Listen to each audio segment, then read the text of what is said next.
amigas que nos acompañan en una nueva emisión de Entre Charla y Café con Clio. Les saluda su amigo Siberius. En esta ocasión presentamos la última entrega de la trilogía titulada La vida entre el rugido del motor, pasado, presente y futuro del automóvil en México. Y para ello nos acompaña el historiador y amigo Luis Alberto Hernández Alba, para charlar con nosotros sobre la historia del deporte motor. Luis Alberto es licenciado en Historia por la Universidad Autónoma de Aguascalientes y maestro en Historia Moderna y Contemporánea por el Instituto Mora. Actualmente es estudiante del doctorado en Humanidades en la línea de Historia en la Universidad Autónoma Metropolitana, donde se encuentra desarrollando la investigación, la transición de las locomotoras de vapor a diésel, el caso de los talleres de reparación de ferrocarriles nacionales de México en la ciudad de Aguascalientes, 1940-1969. Durante varios años fue asistente de investigación en el CIDE, sede Región Centro, donde escribió en coautoría el capítulo Percepciones divergentes de la escasez de agua en León y Guadalajara, un análisis del caso de la presa El Zapotillo. De manera individual es autor del artículo ¿Qué es el populismo?, publicado en la revista electrónica Aguardiente. Además de todo, es un seguidor especializado del automovilismo y coleccionista. ¿Cómo estás, Alberto? Muchas gracias por aceptar charlar con nosotros. Vamos a aprender a la pantalla, que ya estamos aquí en Cliomaníacos. Muchas gracias por la invitación, profesor Siberius. Hablemos un poco de historia, estimado Alberto. ¿Cuándo y dónde surge el automovilismo y cómo llega a nuestro país? Sí, el automovilismo, de hecho, va muy de la mano con la llegada del automóvil aquí en México. Casi por los mismos años que habían señalado los especialistas que invitaron a los dos programas anteriores, a la maestra Ilse y al maestro Diego Franco. Por ahí de 1894 en Francia fue que se empezaron a desarrollar las primeras carreras, pero estas eran, como ahora conocemos como rallies, que tienen que ver que partían de un pueblo para llegar a otro. Ya con el tiempo, sobre todo en las primeras décadas del siglo XX, fue que se empezó a hacer a partir de circuitos, y se interrumpió con el desarrollo de la Segunda Guerra Mundial. Y ya en la versión que conocemos, pues ya fue cuando se organizó a partir de 1950 por la Federación Internacional del Automóvil, la FIA. Eso a nivel internacional. Y a nivel nacional, precisamente me permito citar a la maestra Ilse Álvarez, que marca en el capítulo 1 del libro que ella coordinó, que ella encontró que había una compañía Moller y de Gress. Esta compañía es muy importante porque fueron los primeros que trajeron automóviles a nuestro país. Los primeros automóviles eran de Europa, y al final quien se impuso, como bien señala, pues fue precisamente por la cercanía y por la gran cantidad de inversión extranjera que acumulaba, fue que se empezó a inclinar la balanza a la industria estadounidense.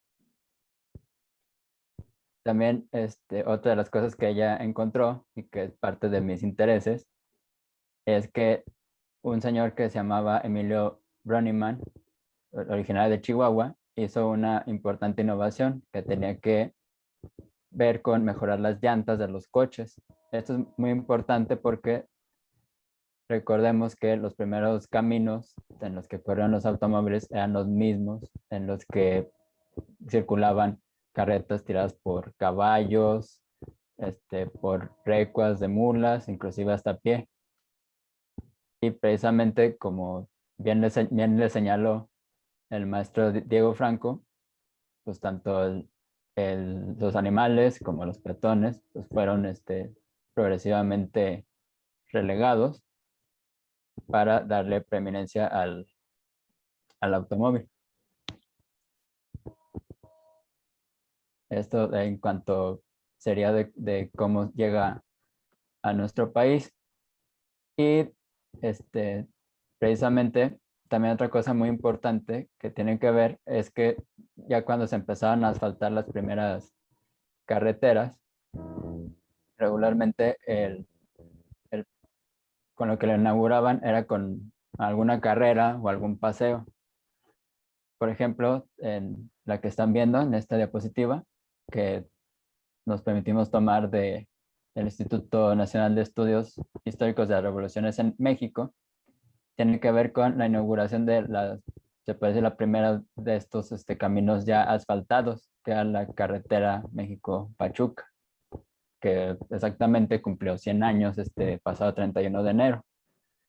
Y en la reseña marca de que lo primero que hicieron es que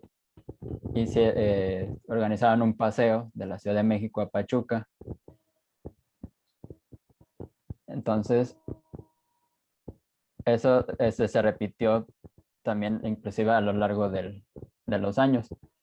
Y tiene que ver con el automovilismo porque la carretera más importante, sobre todo a partir de una, pues sí, de mucho presión diplomática por parte de Estados Unidos, fue la construcción de la carretera panamericana, que esta carretera panamericana corre desde Alaska hasta Sudamérica, hasta Argentina y Chile. Entonces, cuando se inauguró en 1950, se corrió la primera edición de la carrera panamericana. Y esta se estuvo corriendo, fue tanto el éxito, sobre todo que la gente pues sí, se agrupaba alrededor de la carretera para ver pasar a los coches. En este caso, los coches que se corrieron eran comerciales y mayoritariamente de fabricación estadounidense. También sí hubo competidores europeos y más en las versiones modernas, que ya se hizo pues ya como pues ya más como una carrera, vienen a competir ya inclusive pilotos experimentados. Entonces, iba muy de la mano también con la inauguración de carreteras. Y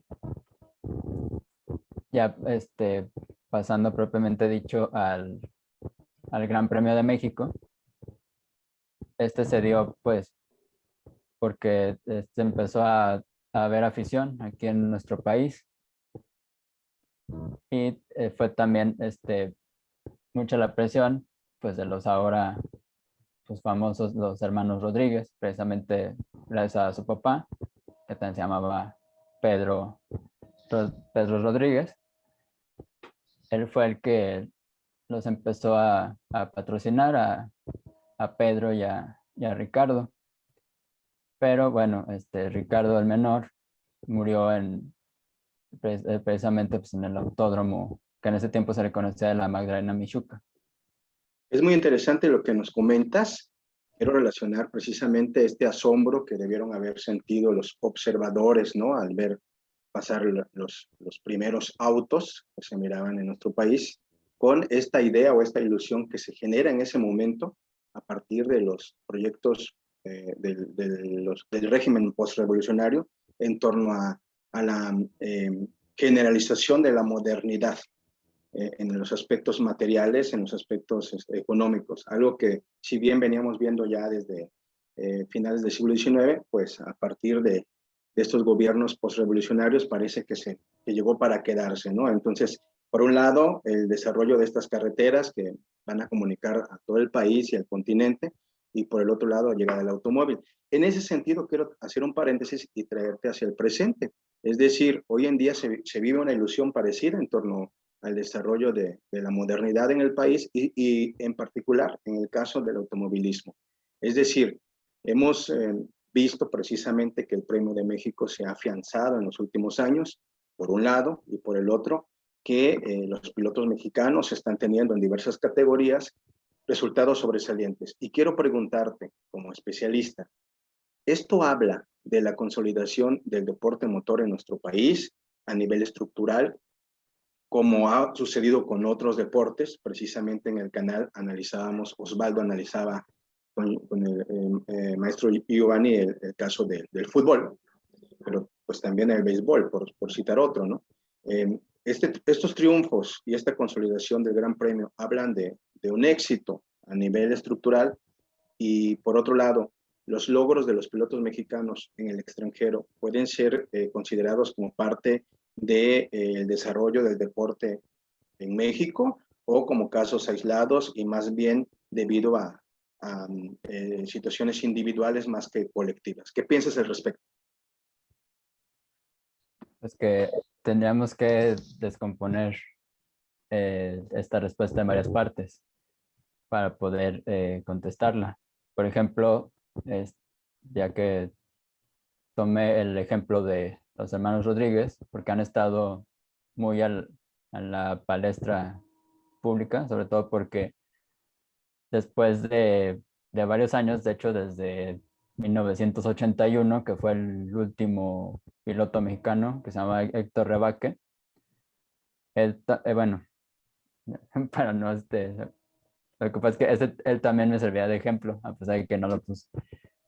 Porque, por ejemplo, en el caso de los hermanos Rodríguez, fue más esfuerzo, pues se puede decir familiar, de, de que el papá, por lo que investigué, era el encargado de fabricar los barriles para el petróleo.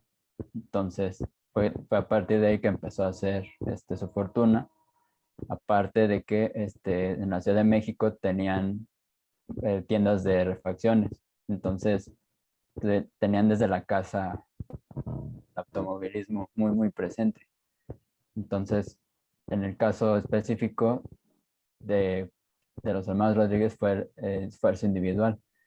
Y ahora que lo comparan mucho con Sergio Pérez, que se me hace una comparación totalmente forzada, tanto por épocas. Aquí, por ejemplo, como pueden ver, en el lado izquierdo fue desde del último coche que corrió Pedro Rodríguez hace exactamente 50 años.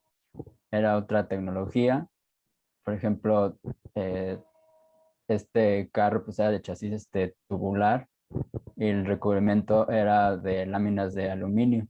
Que bueno, para esa época le daba hacía que el carro fuera liviano y relativamente fácil de manejar, pero no se compara con tecnológicamente con lo que ahora tiene disponible Sergio Pérez Mendoza, que es el nombre completo de Checo Pérez, que ahora su carro pues es de fibra de carbono, inspirado en la tecnología aeroespacial que la introdujo en la Fórmula 1 McLaren, precisamente en la época esta que se empezó a hacer muy, muy famosa mediáticamente con las peleas en el mismo equipo de Prost, Alain Prost, francés, y Ayrton Senna, brasileño. Desde el punto de vista tecnológico, ese McLaren fue el primero que empezó a usar la fibra de carbono, y ya de ahí se hizo norma y hasta nuestros días, ya bastantes años. Eso por el lado de vista tecnológico. También muy diferentes las reglas de la Fórmula 1 de aquella época a la de ahora. Simplemente, por poner un ejemplo rápido, el sistema de puntuación nada más se premiaba a los primeros 6 lugares, ahora se premian a los primeros 10. También eso en la estrategia de los equipos era muy importante, porque en la época de Pedro Rodríguez si cargaban, por ejemplo, gasolina. Inclusive hasta había carreras en que los coches no terminaban porque no hacían el cálculo bien para llegar a la meta. Entonces, había veces que carreras que terminaban 4 o 5 coches. Y ahora ya las reglas tienden a darle más uniformidad, y aparte de que son más coches los que compiten. Entonces, estas comparaciones son totalmente forzadas y cada uno tiene sus méritos. Por ejemplo, Pedro Rodríguez en su época fue conocido como el Ojos de Gato. antes precisamente de Ayrton Senna, era el piloto que mejor manejaba en condiciones de lluvia. Y también mérito para Sergio Pérez, que siempre se le llama la atención su manejo, su capacidad para rebasar, que gestiona muy bien las llantas. Eso quiere decir que sabe acelerar bien y frenar. Entonces, rara vez es que se acaban las llantas, o si las está desgastadas, que es parte de la estrategia actual, puede, pues sí, tienen muy alto porcentaje de terminar las carreras. Es raro cuando no termina ya. Inclusive hasta en una ocasión, como ya los carros de Fórmula 1 incluyen mucha electrónica, pues lo que hizo fue lo mismo que hacemos normalmente nosotros con las computadoras.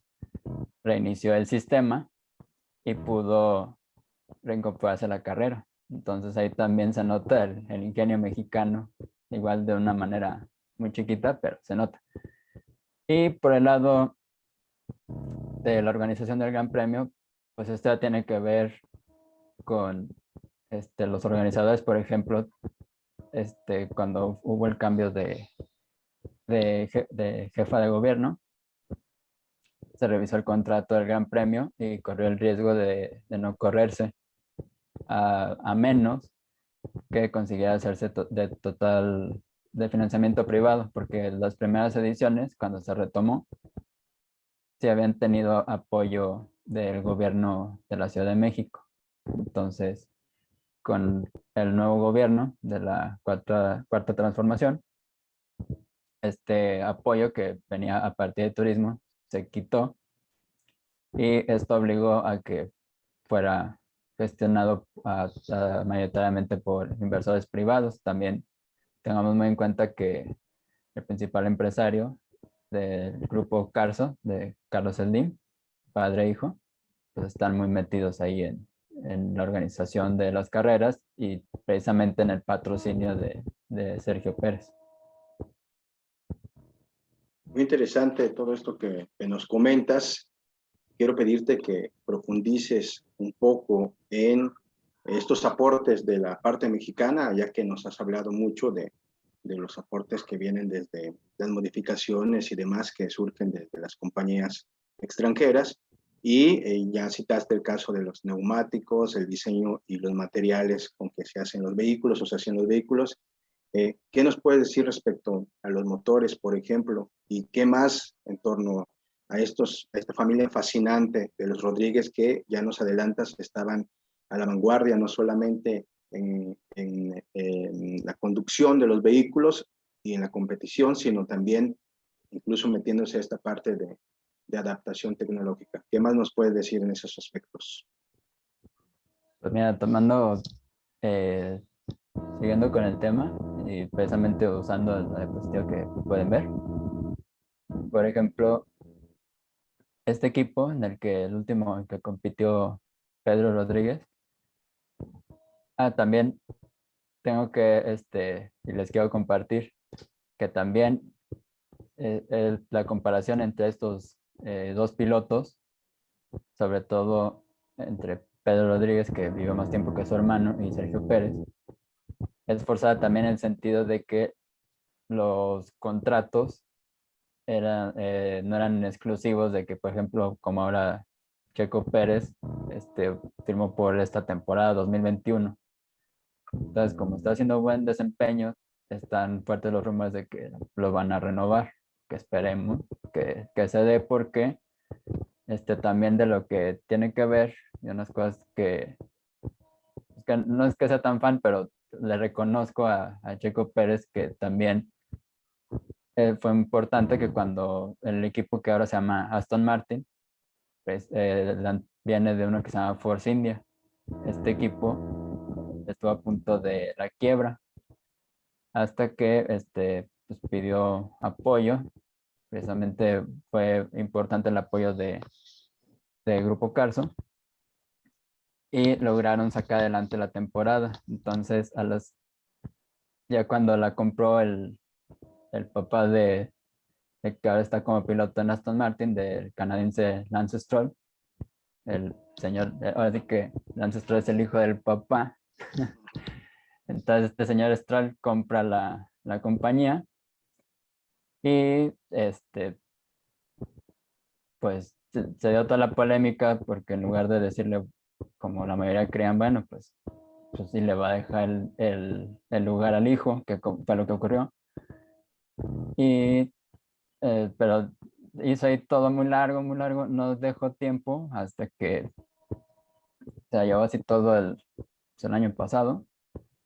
Y ya hasta el último, es que sí reconoció que iba a contratar al 4 veces campeón alemán Sebastian Vettel para que sea dupla con su hijo. Entonces fue una gran injusticia porque pues gracias a Checo Pérez es que existía ese equipo que después ya compró él pues ya saneado y que ahora se llama Aston Martin. Entonces esperemos que se siga teniendo los resultados y siga en la Fórmula 1. Muy bien. Entonces este equipo, perdón, ya volviendo, Sí, me salí sí, un sí, sí. poco. No, no, adelante, adelante. Precisamente este equipo último que participó, eh, ya fue, digamos, cuando se dedicó ya propiamente dicho a la Fórmula 1. Antes de eso, también corría en diferentes competiciones. Por ejemplo, ganó otra carrera muy importante que fue las 24 horas de Le Mans, que es una carrera de resistencia. Te está haciendo relevos y precisamente como su nombre dice, pues dura 24 horas y él la ganó. Entonces, eso también porque los contratos antes no eran exclusivos, podrían correr en otras categorías. Entonces también comparar desde esa manera es muy forzada. Y este último equipo que participó, que se conoce a la posteridad como BRM, que son las siglas de Beatrice Racing Motorsport. Ese equipo es importante porque ellos desarrollaban todo, o sea, desde el chasis, el motor, la caja, todo el carro que último que corrió Pedro Rodríguez lo diseñó la escudería. Y eso también pues ya es raro porque actualmente quien nada más hace eso en la actualidad es la escudería Ferrari. Extraordinario, extraordinario. Finalmente, en todos los deportes existirá siempre esa comparación entre el pasado y el presente, y qué bueno, porque genera debate y pone al deporte de nuestra elección en el debate público. Y qué bueno que se comente. Vamos a dar un giro en esta plática, ya casi al cierre, para hablar del impacto social de este fantástico deporte. Hemos visto a lo largo de los años algunas películas del cine nacional que de alguna u otra manera relacionan la velocidad, vamos a ponerlo así, con la juventud y sobre todo con una juventud rebelde o con una juventud que ya hacia la segunda mitad del siglo XX ya no empata muy bien con la sociedad y con la ideología de sus padres, ¿no? Entonces están en ese momento en un punto de ruptura. Por un lado vemos esa relación que puede ser artificial, puede ser real entre la juventud y la velocidad. Te pregunto en torno a ello. ¿Esto tiene fundamento en la realidad? ¿Fue así? ¿Existió una predilección de los jóvenes hacia el automovilismo? ¿O como hoy lo vemos ya es un deporte familiar completamente? Y por otro lado, ¿cómo recibió la sociedad mexicana a estos primeros corredores o estas primeras carreras? Bueno, en cuanto a cómo lo retrató el cine nacional, pues precisamente en una época, bueno, ahora sí que en cuanto a que salen coches de carreras de Fórmula 1, fue en una época muy específica y de hecho esa también una de las particularidades. Cuando esto se da precisamente cuando está con más fuerza el llamado milagro mexicano, precisamente en la década de los 60, cuando había pues más dinero, sobre todo en un sector muy específico, que era, pues en este caso, los jóvenes de las grandes ciudades. Me atrevo a decir sobre todo más específico en la Ciudad de México, porque también falta hacer la comparación de si también se vivió lo mismo, por lo menos en las tres grandes ciudades urbes, Guadalajara y Monterrey, pero por lo menos el de lo que retratan en las películas, sí es muy específico de clase, así que clase media acomodada o ya específicamente pues ya muy, muy ricos de la Ciudad de México en la década de los 60. Entonces, estas películas, por ejemplo, de Los Pilotos de la Muerte o la de la Violencia, salen en los artistas de la época, de César Costa, Alberto Vázquez, Angélica María. Eran las películas que, que ellos hacían, pero pues era para un público muy específico. Y precisamente me atrevo a decir que en esta, pues en este sector de la sociedad urbano y pues sí que tenía buenos ingresos, sí se empieza a dar estos conflictos. Y porque eran los que podían comprar los automóviles y un poco emular lo que veían en las películas. También decidí poner a la película Mecánica Nacional porque, si recordamos, el leitmotiv de esta película pues, fue de una de estas carreras que se hacían en esta época. De hecho, la citan bastante bien, la carrera de costa a costa, creo que sí, sí existió efectivamente. Y, y algo muy importante que todavía pasa, de hecho ya en la parte final, cuando se muere el personaje de Sara García, que la están velando, y se empieza ahí pues a ver que como que así, sigilosamente la gente se empieza a retirar, pues porque ya va a ser van a llegar a la meta. Eso es a lo que habían ido todos y se habían reunido ahí y pasó todo lo que pasó. Entonces ya el momento final de la película, pues es cuando ya llegan a la meta. Y pues, pues hasta el hijo va a ver quién llegó en qué lugar. Entonces también es importante esto en las carreras. Pero inclusive este tema, pues hasta da para hacer otra entrega porque nada más me enfoqué en películas que sacan el tema del automovilismo. Pero también en la década de los 70 y en los 80, por ejemplo, las películas de los Hermanos Almada siempre usaron coches, a lo mejor comerciales de fabricación estadounidense, pero para todos son, y de hecho me atrevo a decir que nuestro cine nacional retoma la mayoría de vehículos con motor, o sea, hay películas donde se usan motocicletas, donde se usan trailers, nuestro tema que nos ocupa automovilismo y coches comerciales. Entonces esto da para mucho más y nada más yo le estoy poniendo una partecita.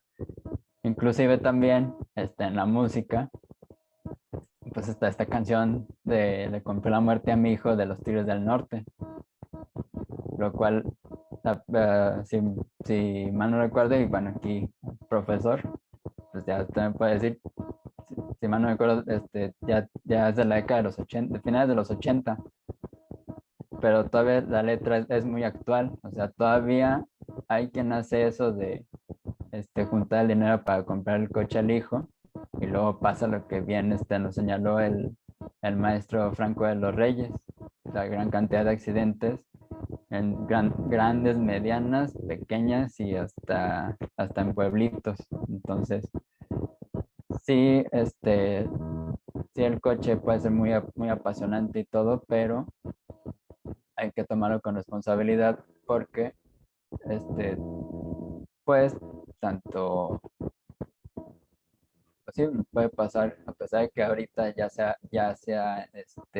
puesto más énfasis en la seguridad y en toda esta cuestión que en la década de los 60 no era tan considerado, pero aún así los accidentes son frecuentes, o sea, todavía el vehículo de motor, sea de competición o el que tenemos a disposición, los que lo tenemos, pues hay que usarlo con responsabilidad, porque pueden salir afectados terceros y hasta uno mismo. Efectivamente, estimado maestro Alberto, el tema da para mucho, nos quedamos bastante picados, como se dice coloquialmente, con estas otras manifestaciones en la cultura, ¿no? De la velocidad en la cultura, en el cine, etcétera, ¿no? Desafortunadamente vamos a ir concluyendo porque el tiempo nos apremia. Te agradezco nuevamente por tu presencia y te pido que cierres respondiendo a la siguiente cuestión. ¿Cuál es, desde tu perspectiva, el futuro de este deporte en nuestro país? Pues, bueno, desde mi punto de vista, yo pienso que en cuanto a deporte organizado, la Fórmula 1, que fue lo que mayormente hablamos, va a terminar siendo su lugar a la que precisamente la FIA ya está patrocinando, incluso, y hay gran participación de fabricantes por la Fórmula E. Al final, toda esta innovación y presupuesto se va a ir gradualmente migrando a la Fórmula E. De hecho, al menos ya en rating, que es y ha sido el gran negocio de la Fórmula 1, pues ya está levantando las carreras de Fórmula E. Entonces, en cuanto vean que hay más, más televidentes, todos los patrocinios que ahora vemos en los coches se van a ir a la Fórmula E y al final van a quedar con el mismo organizador.